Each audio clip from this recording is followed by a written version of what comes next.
ചെമ്പനിപ്പൂ സീരിയലിന്റെ ഇനി വരാൻ വേണ്ടി പോകുന്ന ഒരു അടിപൊളി എപ്പിസോഡിന്റെ റിവ്യൂ വിശേഷമാണ് കേട്ടോ പറയുന്നത്. കഴിഞ്ഞ എപ്പിസോഡിന്റെ വിശേഷങ്ങൾ കേട്ടതിന് ശേഷം ഇത് കേൾക്കുവാണെങ്കിൽ കാര്യങ്ങൾ കുറച്ചുകൂടി വ്യക്തമായിട്ട് മനസ്സിലാകും. ലിങ്ക് ഞാൻ ഐക്കാട്ടിലും അതുപോലെ പിൻ കമന്റ് ആയിട്ടും കൊടുത്തേക്കാവേ. ശ്രുതി എല്ലാവരുടെ മുമ്പിലായിട്ട് പറയുന്നുണ്ട്, ഞാൻ രണ്ടാമത്തെ തവണ കൺസീവ് ആവാൻ വേണ്ടിയിട്ടുള്ള ടെസ്റ്റ് എടുക്കാൻ വേണ്ടിയിട്ടാണ് ഹോസ്പിറ്റലിൽ പോയെന്ന്. ഇത് കേട്ട് എല്ലാവരും ഭയങ്കരമായിട്ട് ഷോക്കായിട്ട് നിൽക്കുവാണ്. ശ്രുതിയാണെങ്കിൽ അരികിലിരുന്നു കൊണ്ട് തന്നെ ചോദിക്കുന്നുണ്ട്, ശ്രുതി നീ എന്തൊക്കെയാ പറയുന്നതെന്ന്. ശ്രുതി, നീ ഇന്ന് വരെ ഒരു തവണ പോലും പ്രഗ്നന്റ് ആയിട്ടില്ലല്ലോ. അല്ല ശ്രുതി, ഞാൻ കൺസീവ് ആയിട്ടുണ്ട്. അത് കല്യാണത്തിന് മുമ്പാണോ ശേഷമാണോ എന്ന് ചന്ദ്രയുടെ ചോദ്യം കേട്ടു ഇരുന്നിടത്തുനിന്ന് എഴുന്നേറ്റിട്ട് ശ്രുതി നേരെ ചന്ദ്രയ്ക്ക് അരികിലേക്ക് ചെന്നിട്ട്, എന്താ ആന്റി ഇങ്ങനെയൊക്കെ ചോദിക്കുന്നത്? എനിക്ക് ഇതിന് മറുപടിയാണ് വേണ്ടത് പറയുന്ന ഭയങ്കര ദേഷ്യത്തോടു കൂടി ചന്ദ്ര ചോദിക്കുമ്പോഴേക്കും, ആന്റി ശ്രുതിയുടെ കുഞ്ഞ് തന്നെയാണ് എന്റെ വയറ്റില് ആദ്യമായിട്ട് ഉണ്ടായത്. പറഞ്ഞു വരുന്നത്, നീ കല്യാണം കഴിഞ്ഞതിന് ശേഷമാണ് നിനക്ക് കുഞ്ഞുണ്ടായി എന്നുള്ള കാര്യം. എപ്പോഴായിരുന്നു ശ്രുതി ഇത് സംഭവിച്ചത് എന്നുള്ള കാര്യം ശ്രുതി ചോദിക്കുമ്പോൾ കുറച്ച് മാസങ്ങളായി.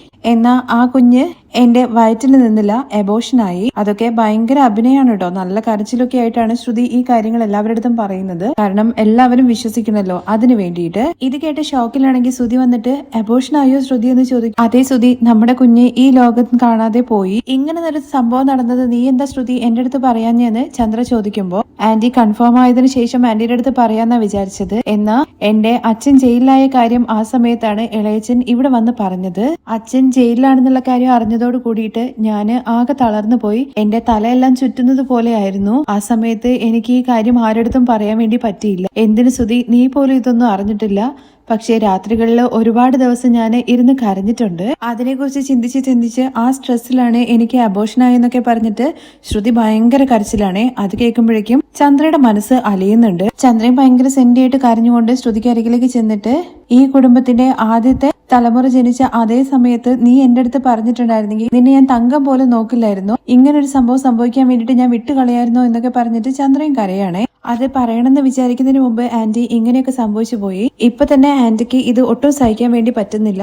ആ സമയത്ത് ഞാൻ ഇതിനെക്കുറിച്ച് പറഞ്ഞിട്ടുണ്ടായിരുന്നെങ്കിൽ ആന്റി തകർന്നു പോയേനെ. ആ സമയത്ത് ശ്രുതിക്കും ജോലിയില്ലാണ്ട് ഇരിക്കുമായിരുന്നല്ലോ. അതുകൊണ്ടാണ് ഞാൻ എല്ലാം എന്റെ മനസ്സിൽ ഒതുക്കിയത്. അല്ലാതെ ഒരു തെറ്റും ഞാൻ ചെയ്തിട്ടില്ല, എന്നെ സംശയിക്കരുത് എന്നൊക്കെ പറഞ്ഞിട്ട് ഭയങ്കര കരച്ചിലാണ്. ചന്ദ്രയും കരഞ്ഞുകൊണ്ട്, എന്തിനാ ശ്രുതി ഞാൻ നിന്നെ സംശയിക്കുന്നത്? എനിക്ക് ശ്രുതി നിന്നെ കുറിച്ചിട്ട് നന്നായിട്ട് അറിയില്ലേ. നിനക്കും ശ്രുതിക്കും കുഞ്ഞുണ്ടാവാൻ വേണ്ടിയിട്ട് ദിവസവും ഞാൻ പ്രാർത്ഥിക്കുന്നുണ്ട്. നീ എന്നിൽ നിന്ന് ഈ കാര്യത്തെക്കുറിച്ച് മറച്ചതാണ് എനിക്ക് ദേഷ്യമായിട്ട് തോന്നിയത്. രവിയേട്ടൻ എന്റെ അടുത്ത് ഈ കാര്യത്തെക്കുറിച്ച് വന്ന് പറഞ്ഞപ്പോ എനിക്ക് ഭയങ്കര ദേഷ്യവും തോന്നി. അച്ഛ മറ്റുള്ളവരുടെ മനസ്സ് വേദനിക്കണ്ട എന്ന് കരുതിയിട്ടാണ് ശ്രുതി ഈ കാര്യം മറച്ചു വെച്ചത്. എന്നാൽ ഈ കാര്യത്തെക്കുറിച്ചിട്ട് പറഞ്ഞ് അവളെയാണ് എല്ലാവരും വിഷമിപ്പിക്കുന്നത്. അച്ഛൻ എങ്ങനെയാണ് ഈ കാര്യം അറിഞ്ഞത്? അമ്മയെങ്കിലും പറ എന്ന് ചന്ദ്രയുടെ അടുത്ത് ശ്രുതി ചോദിക്കുമ്പോഴേക്കും, സച്ചിയാണ് തന്റെ അടുത്ത് ഈ കാര്യം പറഞ്ഞതെന്ന് രവി എല്ലാവരുടെ മുമ്പെന്നും പറയാണ്. എടാ നീ എന്താ വിചാരിച്ചുകൊണ്ട് നടക്കുന്നത്? നിനക്ക് എന്താ പ്രശ്നം? എടാ ഞാൻ അറിഞ്ഞ കാര്യം അച്ഛന്റെ അടുത്ത് പറഞ്ഞു, അത്രേ ഉള്ളൂ. നിന്റെ അടുത്ത് ആരാടാ പറഞ്ഞത്? ശ്രീകാന്താണ് പറഞ്ഞതെന്നുള്ള കാര്യം സച്ചിയും തുറന്നു പറയാം. ശ്രീകാന്തെ, നീ എന്താണ് സച്ചിന്റെ അടുത്ത് പോയിട്ട് പറഞ്ഞത്? സുധിയേട്ടൻ ടെൻഷൻ ആവല്ലേ? എങ്ങനെയാണ് ടെൻഷൻ ആവാതിരിക്കുക? നീ എങ്ങനെ ഈ കാര്യം അറിഞ്ഞെന്ന് ശ്രീകാന്തിന്റെ അടുത്ത് സുധി ചോദിക്കുന്നുണ്ട്. വർഷയാണെന്ന് പറഞ്ഞെന്നുള്ള കാര്യം ശ്രീകാന്തും പറയണം. അവസാനം രേവതിയുടെ നെഞ്ചത്തേക്കാണല്ലോ വരുന്നത്. ഇനിയിപ്പോ എനിക്ക് എങ്ങനെ അറിയാന്നുള്ള കാര്യമല്ലേ ചോദിക്കാൻ വേണ്ടി പോകുന്നത്. വർഷേ, നിന്റെ അടുത്ത് ആരാ പറഞ്ഞെന്നുള്ള കാര്യം ചന്ദ്രൻ ചോദിക്കുമ്പോഴേക്കും രേവതി ചേച്ചിയാണ് പറഞ്ഞതെന്ന് വർഷയും പറയാണേ. രേവതി എന്നുള്ള കാര്യം കേട്ട ഉടനെ തന്നെ ചന്ദ്രയും അതുപോലെ ശ്രുതിയും കൂടി രേവതിയെ നോക്കി പേടിപ്പിക്കുകയാണ്. ചന്ദ്ര പറയുന്നുണ്ട്, എനിക്ക് അപ്പോഴേ തോന്നി ഇവൾ തന്നെ ആയിരിക്കും എന്ന്. അല്ലെങ്കിലും ഇവൾ ഒറ്റയൊരുത്തി കാരണമാണല്ലോ ഈ വീടിന്റെ സമാധാനം പോകുന്നത്. നീ എന്താണ് വിചാരിച്ചുകൊണ്ട് നടക്കുന്നതെന്നൊക്കെ ചന്ദ്ര ദേഷ്യത്തോട് ചോദിക്കുമ്പോഴേക്കും ശ്രുതിയും, എന്റെ പേഴ്സണൽ കാര്യങ്ങള് ഇങ്ങനെ എല്ലാവരുടെ അടുത്തും പറഞ്ഞിട്ട് ഗോസിപ്പാക്കി വെച്ചിരിക്കുകയാണല്ലേ. രേവതിയെ കുറിച്ച് പറഞ്ഞത് കേൾക്കുമ്പോഴേക്കും സച്ചി ഇടാന്ന് പറഞ്ഞിട്ട് ശ്രുതിയെ വിളിക്കുന്നുണ്ട്. എന്തിടാന്ന്? നിങ്ങളെ കുറിച്ചിട്ട് ഞങ്ങൾ എപ്പോഴെങ്കിലും ഇങ്ങനത്തെ കാര്യങ്ങൾ പറഞ്ഞിട്ടുണ്ടോ? ശ്രുതിയെ കുറിച്ചിട്ട് നിന്റെ ഭാര്യ എങ്ങനെയാണ് ഇങ്ങനെയൊക്കെ പറഞ്ഞ് നടക്കുന്നത്? ഈ വീട് നശിപ്പിക്കാനാണോടി നിന്റെ ഭാവം എന്നുള്ള കാര്യം ചോദിച്ചിട്ട് രേവതിക്ക് നേരെ ചെല്ലുമ്പോഴേക്കും ചന്ദ്രയെന്ന് പറഞ്ഞിങ്ങാണ്ട് പിടിച്ചു നിർത്തുവാണ് രവി.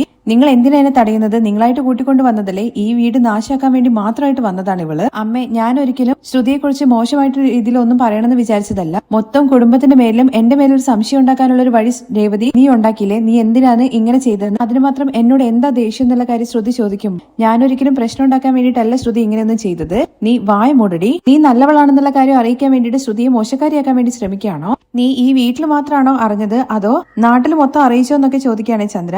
അമ്മേ, ഞാന് പൂക്കെടുക്കാൻ വേണ്ടിയിട്ട് ഹോസ്പിറ്റലിൽ പോയിട്ടുണ്ടായിരുന്നു. അവിടെ വെച്ചിട്ടാണ് ശ്രുതിയെ കുറിച്ചിട്ട് ഇങ്ങനൊരു വാർത്ത അറിഞ്ഞത്. എങ്ങനെ? ഹോസ്പിറ്റലിലുള്ള ആൾക്കാര് നിന്നെ തേടി വന്നിട്ട് കാര്യങ്ങൾ പറഞ്ഞതാണോ?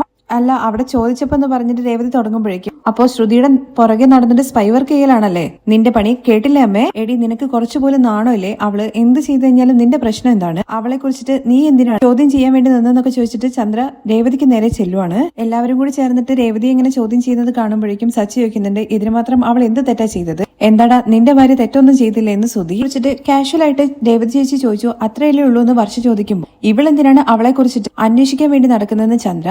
അല്ലെങ്കിലും അവള് പറഞ്ഞിരിക്കുന്നത് കള്ളൊന്നുമല്ലല്ലോ, രണ്ടാമത്തെ തവണ കൺസീവ് ആവാൻ വേണ്ടിയിട്ടല്ലേ പൗഡർ എടുത്ത് ഹോസ്പിറ്റലിൽ പോയിരിക്കുന്നത് എന്ന് കരുതിയിട്ട് നിങ്ങളുടെ പ്രശ്നം എന്താണ്? ഞാൻ എപ്പോഴെങ്കിലും നിങ്ങളുടെ എന്തെങ്കിലും കാര്യത്തിൽ ഇടപെട്ടിട്ടുണ്ടോ? ഇത് മറ്റുള്ളവരുടെ ബെഡ്റൂമിലേക്ക് ഒളിഞ്ഞു നോക്കുന്നതിന് സമാണെന്നൊക്കെ പറഞ്ഞിട്ട് ശ്രുതി കിടന്ന് തുള്ളുവാണ്. അല്ലെങ്കിലും ഇവൾക്ക് മറ്റുള്ളവരുടെ കാര്യങ്ങൾ ചുരണ്ടെടുക്കുകയാണല്ലോ പണി എന്നൊക്കെ പറഞ്ഞിട്ട് ചന്ദ്രയും ചൂടാവുന്നത് കാണുമ്പോൾ ഇപ്പോ ചന്ദ്ര ഇതിന് മാത്രം പറയാൻ എന്തിരിക്കുന്നത്?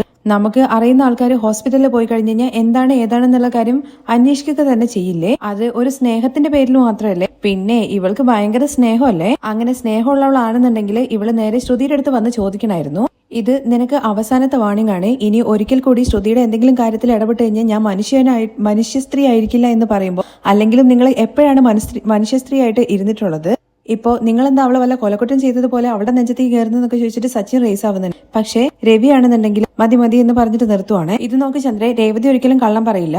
രവിയേട്ട അവളുടെ അടുത്ത് മേലാല് ശ്രുതിയുടെ കാര്യത്തിൽ ഇടപെടരുത്, ശ്രുതിയെ കുറിച്ച് സംസാരിക്കരുതെന്ന് എന്ന് പറഞ്ഞുകൊണ്ട് ചന്ദ്ര ഒച്ചയെടുക്കുവാണ്. ദേവു ശ്രുതിയെക്കുറിച്ച് അറിഞ്ഞ കാര്യങ്ങള് രേവതിയുടെ അടുത്ത് പറഞ്ഞു. അത് രേവതി ചെന്നിട്ട് വർഷയെ അറിയിച്ചു. അത്രേ ഉള്ളൂ. ഒരു കൂട്ടുകുടുംബാവുന്ന സമയത്ത് ഒരാളടുത്ത് നമ്മള് പറയണം കാര്യങ്ങളൊക്കെ. അങ്ങനെ രഹസ്യം ഉണ്ടാവാൻ വേണ്ടി പാടില്ല. ഒരാൾക്ക് അറിഞ്ഞു കഴിഞ്ഞു കഴിഞ്ഞാൽ മറ്റുള്ളവരെ എല്ലാവരും അറിയുക തന്നെ ചെയ്യും. ഇത് വലിയ കാര്യമാക്കിയിട്ട് നമ്മുടെ കുട്ടികൾക്കിടയിൽ വലിയൊരു പ്രശ്നം ഉണ്ടാക്കരുത് ചന്ദ്രനി. ഈ കാര്യം ഇതോടുകൂടി വിട്ടേക്കണം. ഞാൻ വാക്കിങ്ങിന് പോവാണ്. എല്ലാവരും അവരവരുടെ ജോലി നോക്കി പോവാൻ വേണ്ടി പറഞ്ഞിട്ട് രവി അവിടെ നിന്ന് ഇറങ്ങുവാണ്. രവി പോയി കഴിഞ്ഞതിന് ശേഷം ചന്ദ്രയാണെന്നുണ്ടെങ്കിൽ രേവതിക്ക് അരികിലേക്ക് ചെന്നിട്ട് ഭീഷണിപ്പെടുത്തുവാണ്. ഇത് നിനക്ക് അവസാനത്തെയാണ്, ഇനി ഇങ്ങനെ ആയിരിക്കില്ല എന്ന് പറഞ്ഞ് പോകുന്ന സമയത്ത് ശ്രുതിയും അങ്ങോട്ടേക്ക് ചെന്നിട്ട് രേവതി ഇതുവരെ ഒരു കാര്യത്തിലും ആന്റി കരഞ്ഞത് ഞാൻ കണ്ടിട്ടില്ല. ആന്റിയെ നീ കരയിപ്പിച്ചല്ലേ? ദൈവം ഇത് കെഞ്ചി കേൾക്കാണ്, എന്റെ കാര്യത്തിൽ ഇടപെട്ട് പോകരുത് എന്ന് പറഞ്ഞിട്ട് ശ്രുതി അങ്ങ് പോവാണ്. രേവതി കരഞ്ഞോണ്ട് നിൽക്കുന്നത് കാണുമ്പോൾ സച്ചി ചോദിക്കുന്നുണ്ട്, നീ എന്തിനാ ഈ കാര്യത്തിന് രേവതി കരഞ്ഞോണ്ടിരിക്കുന്നത്? ഇങ്ങോട്ട് വാ എന്ന് പറഞ്ഞിട്ട് വലിച്ചോണ്ട് പോവാണ്. രേവതി നീ എന്തിനാ ഇങ്ങനെ കരഞ്ഞോണ്ടിരിക്കുന്നതെന്ന് അടുക്കളയിലേക്ക് കൊണ്ടുപോയിട്ട് ചോദിക്കും. ഈ വീട്ടിൽ എന്ത് പ്രശ്നം ഉണ്ടായി കഴിഞ്ഞാൽ ഞാൻ മാത്രം എന്താ ഇങ്ങനെ കുരുക്കിൽ പെടുന്നത്? നീ എന്തിനാ ഈ കാര്യത്തെ കുറിച്ചിട്ട് വർഷയുടെ അടുത്ത് പറഞ്ഞത്? ആദ്യം നീ എന്റെ അടുത്ത് പറഞ്ഞാൽ പോരായിരുന്നോ? അങ്ങനെ നിങ്ങളുടെ അടുത്ത് പറഞ്ഞിട്ടുണ്ടെങ്കിലും നിങ്ങൾ ഇത് ചെന്നിട്ട് നേരെ അച്ഛന്റെ അടുത്ത് ചെന്ന് പറയും. എന്നിട്ട് അവസാനം ഞാൻ തന്നെ പ്രശ്നത്തിൽ പെട്ട് നിൽക്കും. ശരി രേവതി, അത് വിട്ടേക്ക്. അച്ഛൻ പറഞ്ഞതുപോലെ തന്നെ കൂട്ടുകുടുംബാവുന്ന സമയത്ത് ഒരാളുടെ മനസ്സിൽ ഒരിക്കലും ഒരു കാര്യം ഒളിപ്പിച്ചു വെക്കാൻ വേണ്ടി പറ്റില്ല. ഒരു ദിവസം എല്ലാം പുറത്തു വരിക തന്നെ ചെയ്യും. ഇതുപോലെ പ്രശ്നമാവെന്ന് വിചാരിച്ചിട്ടാണ് ഞാൻ ഈ കാര്യം ആരടുത്തും പറയാണ്ടിരുന്നത്. എന്നാൽ വർഷയാണെന്നുണ്ടെങ്കിൽ എന്നെ ചോദിച്ച് കഷ്ടപ്പെടുത്തിയത് കൊണ്ട് മാത്രമാണ് ഞാൻ പറഞ്ഞത്. വർഷ ഇപ്പോ വീട്ടിലേക്ക് ശബ്ദം കൊടുത്തു. എന്തായാലും രേവതി നീ തെറ്റൊന്നും ചെയ്തിട്ടില്ലല്ലോ, പിന്നെ എന്തിനാണ് അമ്മ എന്നെ ചീത്ത വിളിച്ചതെന്നുള്ള കാര്യം രേവതി ചോദിക്കുമ്പോൾ ഇന്നലെ വരെ നിന്നെ അമ്മ കൊഞ്ചിച്ചുകൊണ്ടിരിക്കുകയായിരുന്നോ? ഇന്നിപ്പോ ചീത്ത വിളിക്കാൻ വേണ്ടിയിട്ട് ഇതൊരു കാരണമായി, അത്രേ ഉള്ളൂ. ഞാന് അമ്മയെ കരയിപ്പിച്ചു എന്നുള്ള കാര്യം വരെ പറഞ്ഞില്ലേ? അത് അമ്മ എപ്പോഴാ പറഞ്ഞത്? കിട്ടിയ ഗ്യാപ്പിൽ ഗോൾ അടിച്ചത് പൗഡർ എടുത്തിയാണ്. ഈ കാര്യം ശ്രുതി പുറത്തുനിന്ന് കേൾക്കുന്നുണ്ട് അവരുടെ സംസാരം. എന്തായാലും രേവതി നീ വല്ലാതെ ഫീൽ ചെയ്യേണ്ട കാര്യമൊന്നുമില്ല. പക്ഷേ ആ പൗഡർ എടുത്തിണ്ടല്ലോ ഇന്ന് കുറച്ച് ഓവറായിട്ടാണ് പെർഫോം ചെയ്തത്. ഇങ്ങനെ ഒരു സംഭവം നടന്നിട്ടുണ്ടായിരുന്നെങ്കിൽ അത് അപ്പോഴേ പറഞ്ഞിട്ടുണ്ടായിരുന്നെങ്കിൽ ഇത് ഇത്ര വലിയ പ്രശ്നമാവില്ലല്ലോ. ഇപ്പോ നീയാണ് ഇതില് പെട്ടത്. ഇനി നീ എന്തായാലും പൗഡർ എടുത്തിയുടെ കാര്യത്തിൽ ഒന്നും ഇടപെടാൻ വേണ്ടി നിൽക്കണ്ട. അത് കേടിയാണെന്നുള്ള കാര്യം എനിക്ക് നന്നായിട്ട് അറിയാം. അതിനെക്കുറിച്ച് ഇനി എന്തെങ്കിലും സത്യം അറിഞ്ഞു കഴിഞ്ഞാലും നീ എന്തായാലും അത് അങ്ങനെ തന്നെ വിട്ടേക്ക്. പക്ഷേ സച്ചിയേട്ടാ, ഇങ്ങനൊരു സംഭവം നടന്നിട്ടും എന്തുകൊണ്ടാണ് ശ്രുതി ഇവിടെ ആരടുത്തും പറയാഞ്ഞ എന്നുള്ള കാര്യമാണ് എനിക്ക് മനസ്സിലാവാത്തത്. അറ്റ്ലീസ്റ്റ് അവൾ അവളുടെ ഭർത്താവിന്റെ അടുത്തെങ്കിലും പറയേണ്ടതല്ലേ? രേവതി അവരെന്ത് ചെയ്ത് കഴിഞ്ഞാലും നമുക്ക് എന്താ പ്രശ്നം? ഇല്ല സച്ചിയേട്ടാ, അവളുടെ കാര്യത്തിൽ ഇപ്പോഴും എനിക്ക് എന്തോ ഒരു സംശയമുണ്ട്. ഇതെല്ലാം ശ്രുതി പുറത്തുനിന്ന് കേൾക്കുന്നുണ്ട്. കണ്ണും തുറച്ചിങ്ങനെ നോക്കി നിൽക്കുവാണ്. അതെന്താ രേവതി നീ ഇപ്പൊ അങ്ങനെ പറഞ്ഞത്? എങ്ങനെയാണ് എനിക്ക് പറഞ്ഞു മനസ്സിലാക്കി തരേണ്ടതെന്ന് അറിയില്ല. പക്ഷേ അവള് എന്തോ മറയ്ക്കുന്നുണ്ടെന്നുള്ള കാര്യം എനിക്ക് തോന്നുന്നു. ഇതിലിപ്പോ സംശയിക്കാൻ എന്തിരിക്കുന്നു രേവതി? അവള് ഒന്നാം തരം ഫ്രോഡല്ലേ? ഓടിപ്പോയവനും അവളും കൂടി ചേർന്നിട്ട് എന്തെല്ലാം കാര്യം മറച്ചു വെച്ചിട്ടുണ്ടെന്ന് ആർക്കാണ് അറിയുന്നത്? എന്തായാലും നിങ്ങളുടെ ഏട്ടന്റെ കാര്യം വിട്ടേക്ക്. പക്ഷേ ശ്രുതിയുടെ ജീവിതത്തിലെ എന്തോ ഒരു സംഭവം ഉണ്ട്. അവള് എന്തൊക്കെയോ മറയ്ക്കുന്നു. അതുമാത്രം എന്റെ മനസ്സിങ്ങനെ തോന്നിപ്പിക്കുന്നു. അതൊക്കെ എന്തിനാ രേവതി നീ ചിന്തിക്കുന്നത്? എന്തെങ്കിലുമൊക്കെ ആവട്ടെ. നീ എന്തായാലും ഈ കാര്യത്തിൽ ഭയങ്കരമായിട്ട് ടെൻഷൻ അടിച്ചില്ലേ? നമുക്ക് പോയിട്ട് പുറത്തുനിന്ന് ഐസ്ക്രീം കഴിച്ചിട്ട് വരാം. നിന്റെ കണ്ണൊക്കെ വല്ലാതെ വീങ്ങിയിട്ടുണ്ട്, പോയി കണ്ണൊക്കെ കഴുകിയിട്ട് വാ എന്ന് പറഞ്ഞ് സച്ചി രേവതി അങ്ങ് പറഞ്ഞു വിടുവാണ്. വരുമ്പോഴേക്കും ശ്രുതിയാണെങ്കിൽ അവിടുന്ന് പോകുന്നുണ്ട്. നേരെ ചന്ദ്രയ്ക്ക് അരികിലേക്ക് ചെല്ലുന്നത്. ചന്ദ്രയാണെന്നുണ്ടെങ്കിൽ ടെൻഷനായിട്ട് ഇങ്ങനെ ഇരിക്കുവാണ്. ആന്റി എന്ന് പറഞ്ഞ് അങ്ങ് ചെല്ലുമ്പോഴേക്കും ശ്രുതി നീ കുറച്ചു നേരം പോയി കിടന്ന് റെസ്റ്റ് എടുക്കണ്ടേ? നീ ഭയങ്കര സ്ട്രെസ്ഡാണ് ജോലിയുടെ കാര്യത്തിൽ. നീ ABC ജ്യൂസ് ഒക്കെ കുടിക്കുന്നുണ്ടെങ്കിലും നിന്റെ ബോഡി ഭയങ്കര വീക്കാണല്ലോ. ആന്റി എന്റെ ശരീരത്തിന് കുഴപ്പമൊന്നുമില്ല, പക്ഷേ എന്റെ മെന്റൽ പ്രഷറാണ് എനിക്ക് താങ്ങാൻ വേണ്ടി പറ്റാത്തത്. നിനക്ക് അതിന് മാത്രം എന്താണ് ഇത്ര ടെൻഷൻ ശ്രുതിയാണെങ്കിൽ ഇപ്പൊ നന്നായിട്ട് ബിസിനസ് ഒക്കെ ചെയ്യുന്നുണ്ട്, വളർന്നു വന്നുകൊണ്ടിരിക്കുകയാണ്. പിന്നെ നിന്റെ അച്ഛൻ ജയിലിലാണുള്ളത്, പക്ഷെ എന്തായാലും അവര് പുറത്തു വരും. അല്ലാത്ത പക്ഷെ ഞങ്ങൾ എല്ലാവരും നിന്നെ നല്ല പോലെ തന്നെയല്ലേ ശ്രദ്ധിക്കുന്നത്. ആന്റി എന്നെ നന്നായിട്ട് നോക്കുന്നുണ്ട്, എന്റെ അമ്മ പോലും എന്നെ ഇങ്ങനെ നോക്കിയിട്ടില്ല. എന്നാ ആന്റി ഈ വീട്ടിലെ ചിലര് എന്തെങ്കിലും ഒരു കാര്യത്തിന്റെ പേരിൽ എന്റെ നേർക്ക് എപ്പോഴും പ്രശ്നം ഉണ്ടാക്കാൻ വരുവാണ്. ഇവിടെ നിൽക്കുമ്പോൾ തന്നെ എനിക്ക് എന്തോ ഭയങ്കര ഡിസ്റ്റർബൻസ് പോലെയും ഒരു ഫ്രീഡം ഇല്ലാത്തത് പോലെയാണ് തോന്നുന്നത് ആന്റി. ഞാൻ എന്ത് ചെയ്തു കഴിഞ്ഞാലും ആന്റി അതൊരു പ്രശ്നമായിട്ട് മാറുന്നു എന്നൊക്കെ പറയുമ്പോഴേക്കും ചന്ദ്രയാണെന്നുണ്ടെങ്കിൽ എനിക്ക് മനസ്സിലാവുന്നുണ്ട് ശ്രുതി ആ പൂക്കെട്ടുന്നവളാണ് ആവശ്യമില്ലാത്ത കാര്യങ്ങളിൽ കയറിയിട്ട് വന്ന് മൂക്ക് നുഴയ്ക്കുന്നത്. അതിന് ഞാൻ നന്നായിട്ട് അവളെ ചീത്ത വിളിച്ചല്ലോ, അതല്ല എനിക്ക് അവരെന്ത് പറയും ഇവരെന്ത് പറയും എന്നൊക്കെ വിചാരിച്ചിട്ട് ഭയന്ന് നിൽക്കാൻ വേണ്ടി പറ്റില്ല. ഇവിടുന്ന് തനിയെ പോയാലോ എന്നുള്ളൊരു തോന്നലുണ്ടെന്നൊക്കെ പറയാം. രേവതി വീണ്ടും ആ കാര്യത്തെക്കുറിച്ച് ചിന്തിക്കുന്നുണ്ടെന്നുള്ള കാര്യം മനസ്സിലാക്കിയിട്ട് രേവതി കിട്ടിട്ട് പണി കൊടുക്കാൻ വേണ്ടി ചന്ദ്രയെ വീണ്ടും പിരികേറ്റാൻ വേണ്ടിയിട്ടാണ് ശ്രുതി വന്നിരിക്കുന്നത്. അവർ തനിയെ പോകുന്ന കാര്യങ്ങളെ കുറിച്ച് പറയുന്നത് കേൾക്കുമ്പോഴേക്കും ചന്ദ്രയ്ക്ക് ഭയങ്കരമായിട്ട് ഫീൽ ആവുമല്ലോ.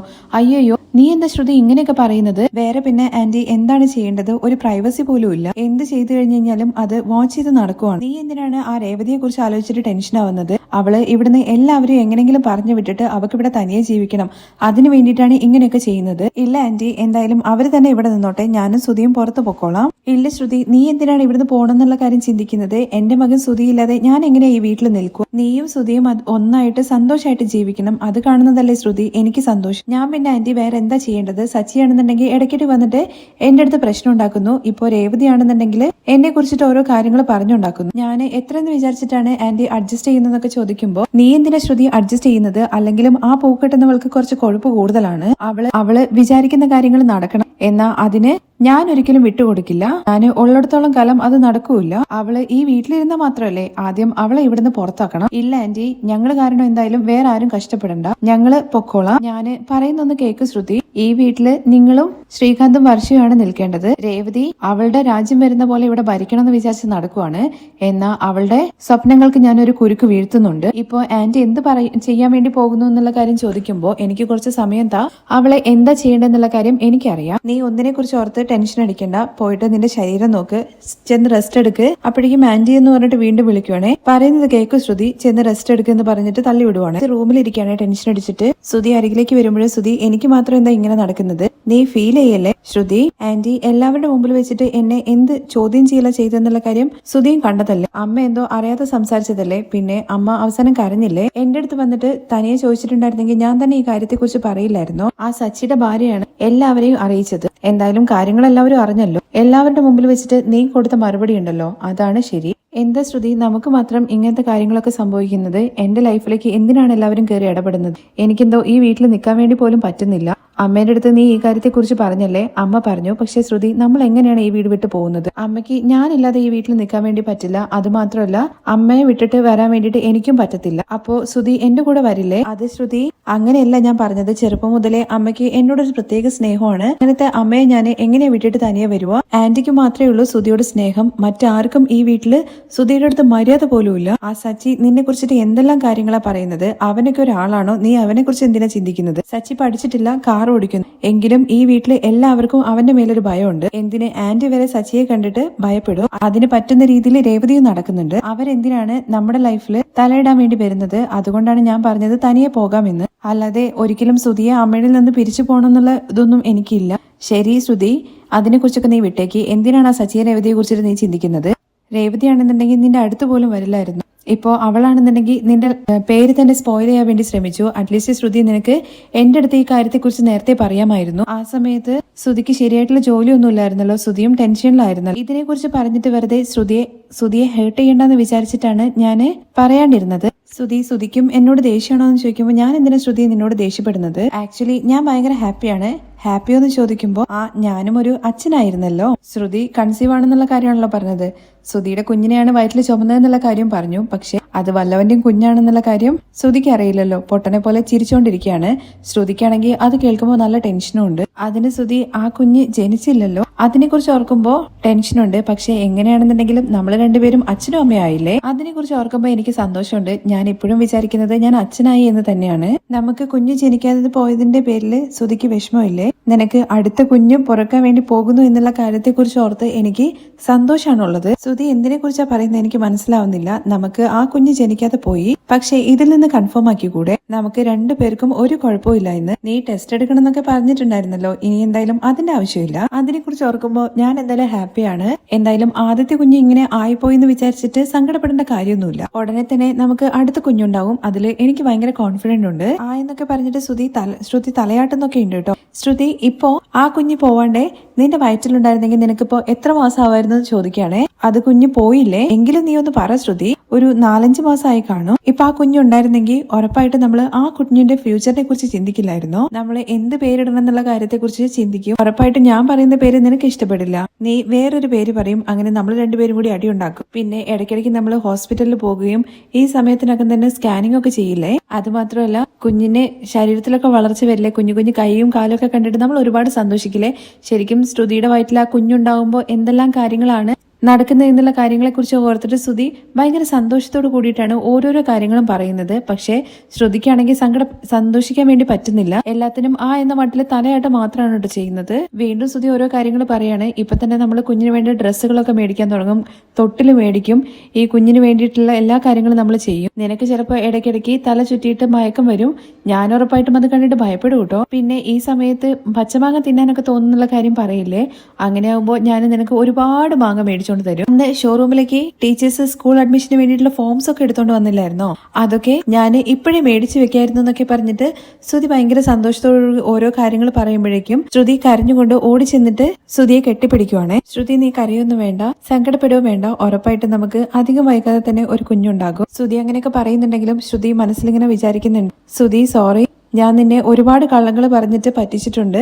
പക്ഷെ അതൊക്കെ നിന്റെ കൂടെ സന്തോഷത്തോടു കൂടി ജീവിക്കാൻ വേണ്ടി മാത്രമാണ്.